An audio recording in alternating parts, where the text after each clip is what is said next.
አንቺ ግን ገንዘቡን ወደሽ እሱ መናቅ አይከብድም? እኔ እኮ ሞኝነቱን ስለሚያበዛው ነው የሚያበሳጨኝ። እኔ ማነኝ?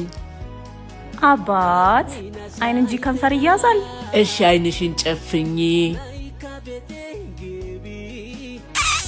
አባቴ ከንፈር እንጂ ጉልበት ይሳማል እንዴ? ገና ጉበትሽን ስሞአለሁ። እንዴት እንደማከብርሽ ለጓደኛሽ ላሳያት ብዬ እኮ ነው። ብታከብረኝማ ኖሮ ኢሮፕ ሄደህ ያልኩን ታደርግልኝ ነበረ። ኢሮፕ ሂድ ብቻ እኮ ነው ያልሽኝ እናቴ። የምታደርገውን እዛ ስደርስ እነግርሃለሁ። እንደማከብርሽ የምታውቂው ይሄን ሳደርግ ከሆነ አሁኑኑ ሄድኩ። ምን ልትለኝ ይሆን እናት?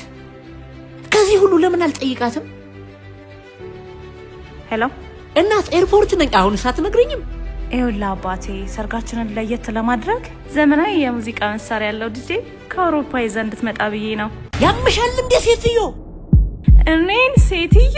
እንደውም ሰውዬ አይገርምሽም? በየትኛውም ዓለም የሰርግ መድረኮች ላይ የሚታዩ ዘመናዊ የሙዚቃ መሳሪያዎችን በመጠቀም ሰርግ የሚያስመስለው ዲጄ ኤቢ ዲኮር እያለ ኢሮፕ ለትለኝ። እኔ እኮ እንደ አፍሪካ ነገስታት ለ10ዎቹ ዓመታት ስልጣን ላይ ማን ነው ስራው ላይ ቆይቶ የሰርግ ዲጄ ሀገሩ ላይ በፍቅር አስፋፍቶ ስራን ከስራ አልፎ ሰርግ አይደገምም ብሎ እንደ እናት ልጅ አስቦ የሚሰራው ዲጄ ኤቢ ዲኮር እያለ የነጭ ዲጄ አምጥቼ ፒ ስኩዌር ያስባልኩ ሰርጌን የናይጄሪያ ላድርገው እንዴ?